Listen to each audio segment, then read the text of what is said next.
1051.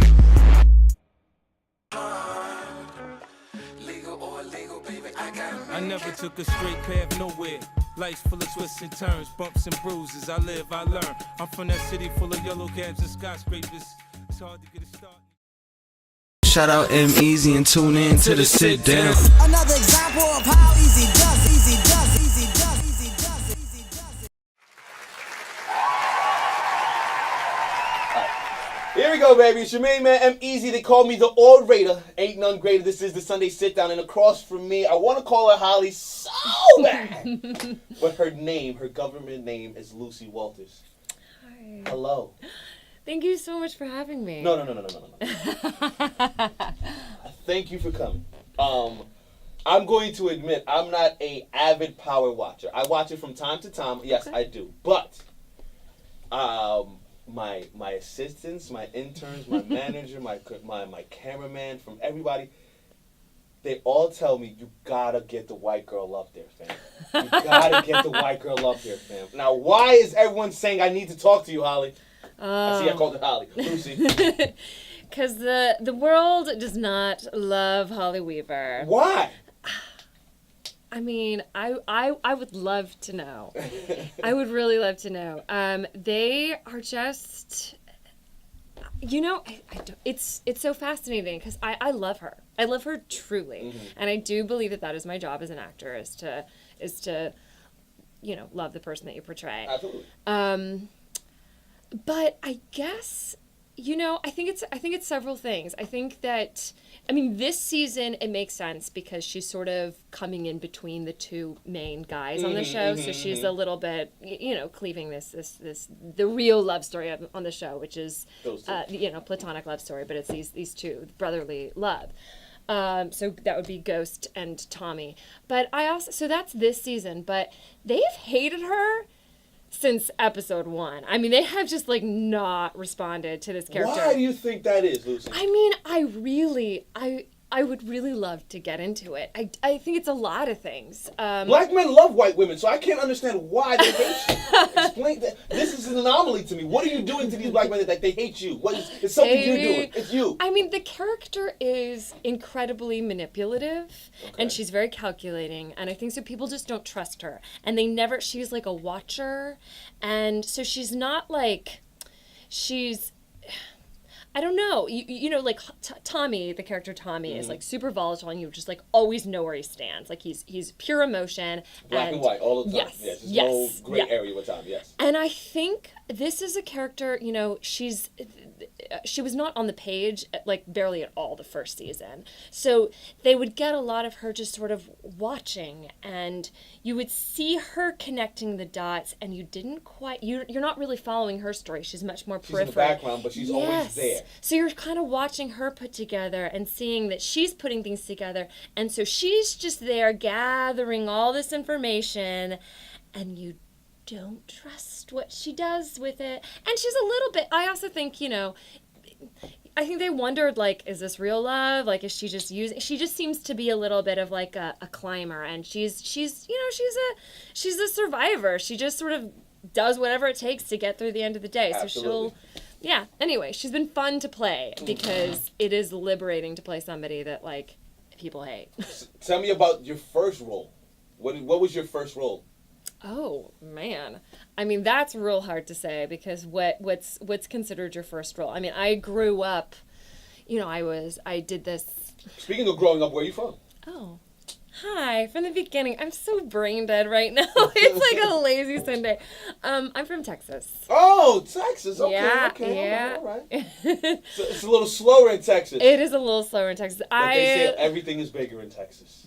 Is this true? That is so true. Okay. And you know, Texas is funny. I couldn't get out of there fast enough, but now that I am away, and I love New York, I love it, but I have a real appreciation for Texas. And Texas transplants, I adore. Like the ones who got away, I'm just like, oh, you are my people. Like I just find myself gravitating towards Southerners, but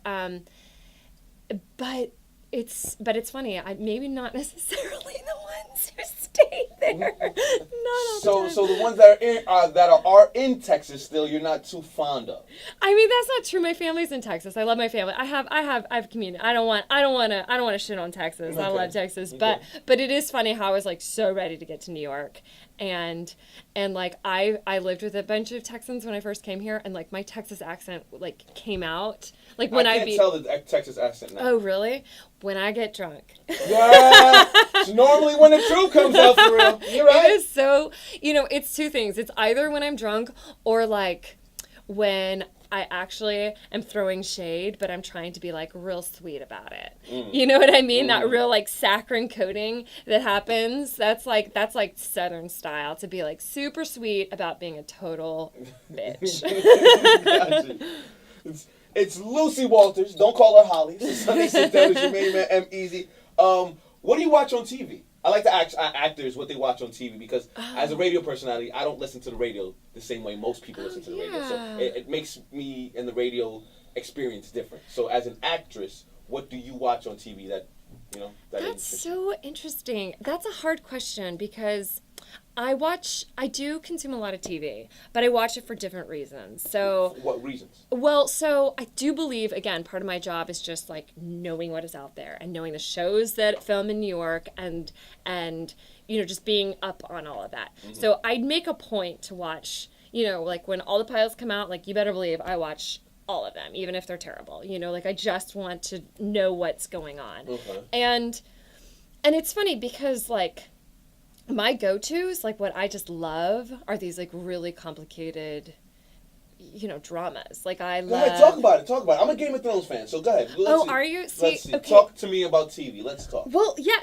but here's the thing. So I love these dramas, but I feel like lately I've realized that like I have been living my life just like by being a New Yorker, just like way too white-knuckled. Like I have so much stress getting through a day. Me. I don't know. I just feel like in my old age, I'm just like wound up so tight. So a lot of the shows that like I used to You should love. smoke a little weed, man. I know That would that maybe actually you- that would be yeah. Just yes. Just that life is hard, and so sometimes you just want like stupid escapism. So I feel like lately I've been tapping into the comedies and sort of like appreciating Like those. what? Go ahead, talk about it. Give me a Well, couple. God, I mean, so I've been watching Broad City. Did you watch Broad City? I've heard about it. No, I haven't watched it, but I've heard about It's it. Yes. really funny. There's this it's so silly, but it has been super good. But I don't know. What are you watching these days? I'm a Game of Thrones fan. I watch Game of Thrones on TV, House of Cards. Oh, yeah, so good. As I was watching your credits, Rizzoli and Isles is one of my favorite shows. I Oh, don't remember really? seeing you on there, though. I was just a guest star one time. It was, what was that one? I'm so sort of confused. But yeah. I That don't was a remember fun seeing you on it, but that was one of my favorite shows. one. Really? That's so funny. Yes. How did you get into acting? So I started as a violinist. Really? How did you get there? God, I don't know. I know exactly well. Talk about it. Don't be shy now.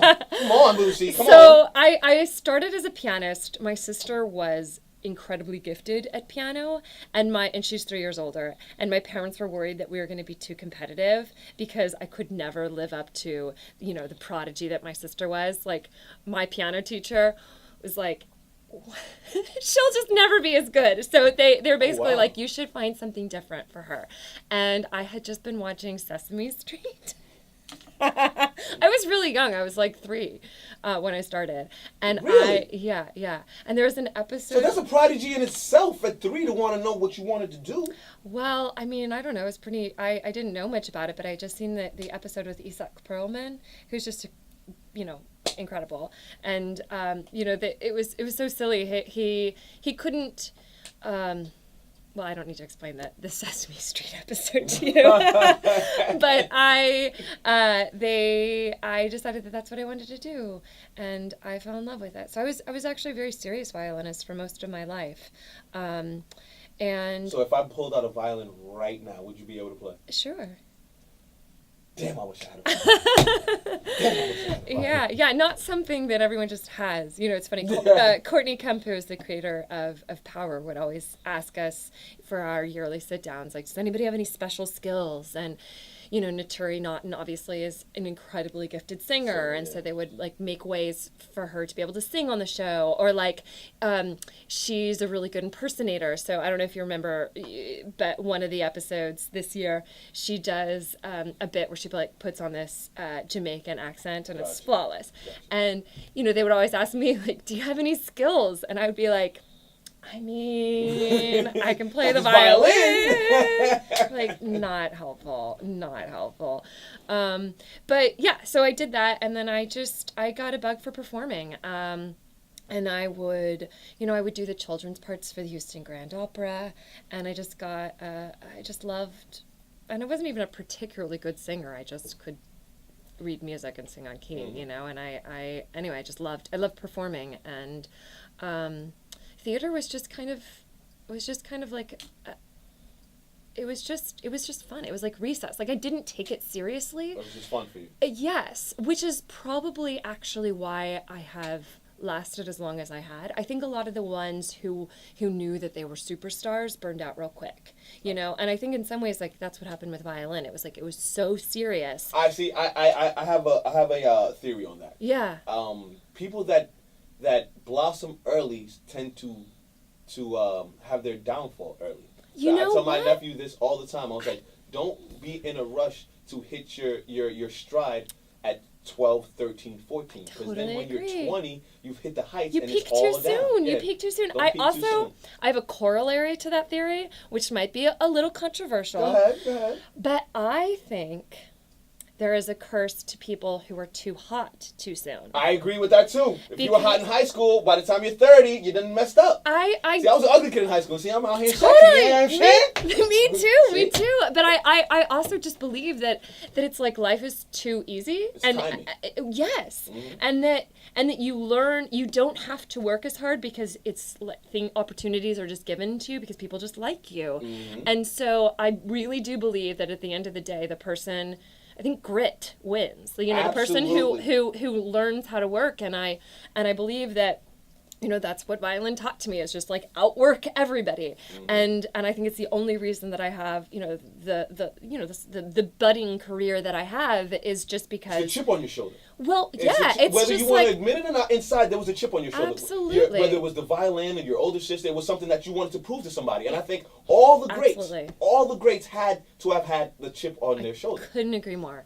It's the Sunday sit down. Me and Lucy out here getting it. All right, it's the Sunday sit down. What? So, are you single? You dating? What's the personal life? I know everyone knows Holly. What is Lucy's personal life like? I am figuring it out. She's single. Funny. No, I'm not. I'm dating. I am dating somebody, but it is. She got real nervous. She started stuttering. No, it's just complicated. Yeah, no, it's funny. I just feel like I think I got too serious too quickly. So I was in a really long-term... Story of my life. I know. I was in a really long-term relationship for 5 years.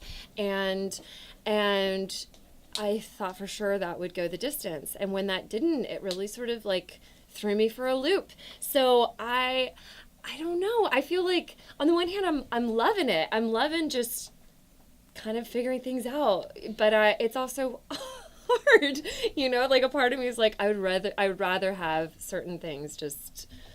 Figuring it out in New York City could take some time. I don't know if you guys can realize, but it takes time. It takes time. But I have a sweet boy that I'm starting to date, and is he from Texas? He is not from Texas. He's actually from New York. So we'll see. Don't trust him. I don't know you, sir. I just wouldn't, for your own health, don't trust him. Yeah. Right? No.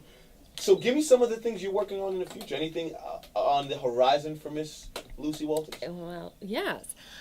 So all summer I've been working concurrently on 2 shows if I'm in New York, because no matter what, I want to be in New York. I love New York. Okay. That's not true. I'm actually an actor and I'd work anywhere, but I do love this city, and so I've been working on a show.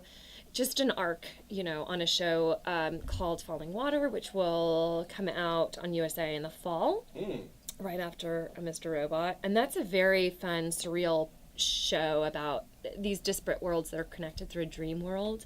And so my character doesn't come until like mid-season, but she's a really fun character. And then I'm also have been working on a show called Z about Zelda Fitzgerald, and that's on Amazon, which is creating so much good content these Amazon days. is starting to get real good. Killing Netflix, it. Amazon, Hulu. Oh my god.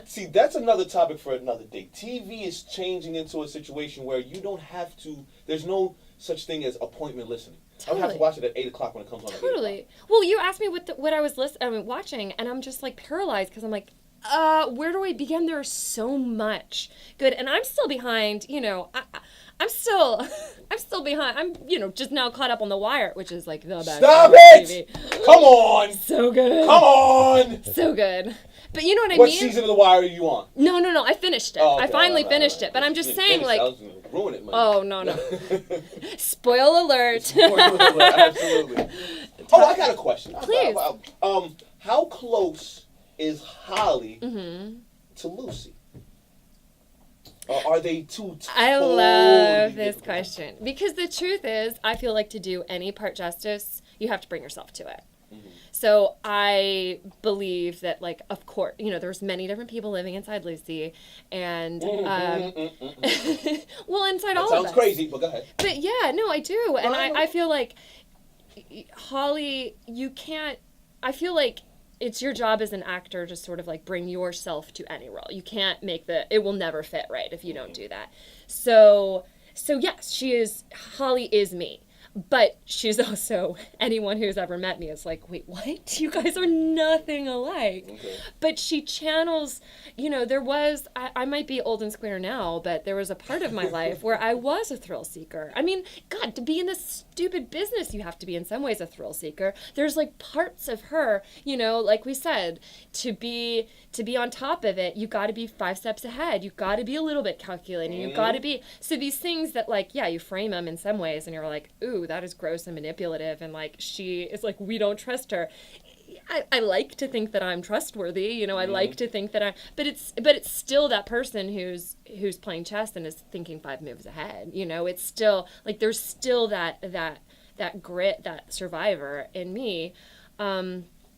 Yeah, I mean she's like the fun part of me. She's, what it is that Lucy Walters lives in fear, and Holly doesn't. Holly is like came into the series like on her 9th life, and she gives no fucks and like doesn't care about burning bridges and can live in total peace with being a bitch. And me now, I am just now like figuring out how to be comfortable with my inner bitch, and it's awesome. But like I have Holly to thank for that because, dude, you can't live your life. You just can't. You can't live your life apologizing or being sweet or being whatever you think people have to.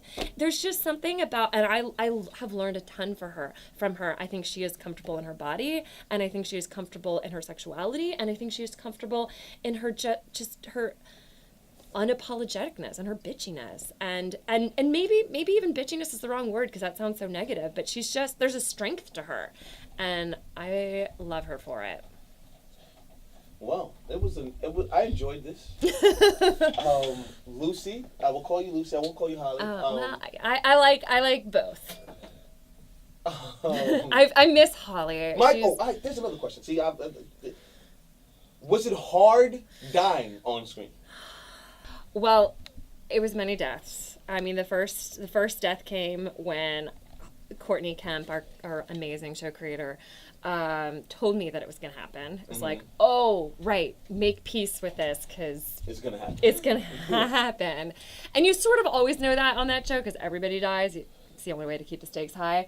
But so that was hard, just sort of making peace with like, oh my God, this is my family. This is the show that I grew up on. This is my everything, and sort of. But my head was there. It just, the heart takes a minute to like catch up with the head. So like pragmatically, I knew that was what was happening. And then a little while later, the heart caught up to that death. And then just as soon as I was like cool with it, it was like immediate that we had to shoot it, which was really intense.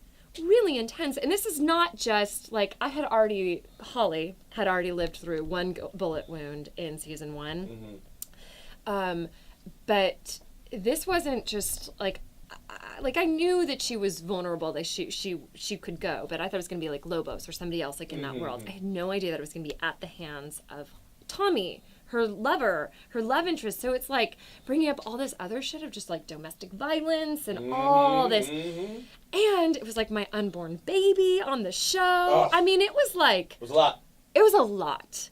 And like at the hands of Joe, I mean Tommy, but Joseph, who's like he has been my partner. He has just been the person through it all, through thick and thin, through, you know, sex scenes and everything. Like we had become so close, you know, after this. And it was like, wait, what? At the hands of Joe? Like, what?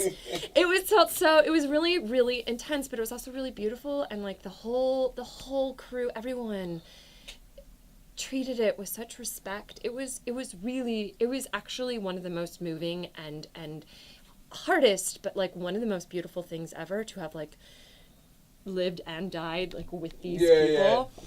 And then I was like, cool, moved on with life, you know, had been working elsewhere. And then, what was it, 2 weeks ago, I fucking died again because I was totally over it. And then Joe and I watched it together. We had a little bit of it. We had a nice party, really small and intimate, but to go and like watch, it was a really intense scene. And we know what's coming, you know, we were both in tears together, and it was so sweet to be able to like watch it and hold a hand with him, because it was a huge chapter for both of us, and it was really affecting to see it. So well, thank you for coming by. Thank you, Lucy. I really appreciate it. Let's just end it like that. It's the Sunday Sit Down with EmEz and Lucy Walters. Yeah, it's a true story. Thank you. That was so fun. Shout out EmEz and tune in to the Sit Down. Another example of how easy does. Power 1051.